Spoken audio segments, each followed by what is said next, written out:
சகல மக்களையும் உள்வாங்குகின்ற பசுமையானதும் நிலைத்து நிற்கக்கூடியதுமான அபிவிருத்தியை இலங்கை வங்கி மேற்கொண்டு வருகின்றது என பேராசிரியர் பொன் பாலசுந்தரம் பிள்ளை தெரிவித்தார்.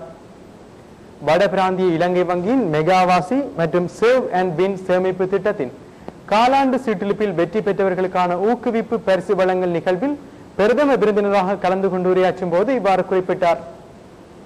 குறித்த நிகழ்வு வேம்படி மகளிர் உயர்தர பாடசாலையில் இன்று நடைபெற்றது. பொருளாதாரத்தை பெருக்கி தமக்குரிய பொருளாதாரத்தை கட்டியெழுப்புவதற்கு சேமிப்பு அவசியமானதாகும். இலங்கை வங்கியினது பொருளாதார அபிவிருத்தியுடன் சமூக பார்வையினை முன்னெடுக்கின்றது என்று தெரிவித்த பேராசிரியர் பாலசுந்தரம் பிள்ளை, உற்பத்தியினை பெருக்குவதன் மூலம் வாழ்க்கையின் தராதரத்தினை உயர்த்த முடியும். எமது நாட்டில் சோளம் மற்றும் அரிசி ஆகியவற்றில் தன்னிறைவடைந்துள்ளோம்.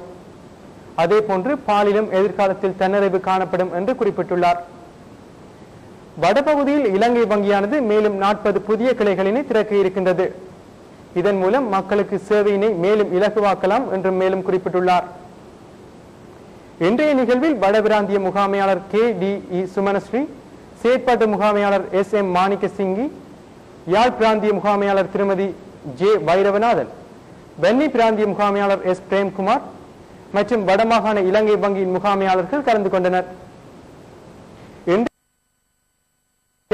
வடமாகாணத்தில் இருந்து 289 பேர் தெரிவு செய்யப்பட்டு பரிசுகளும் வழங்கப்பட்டன.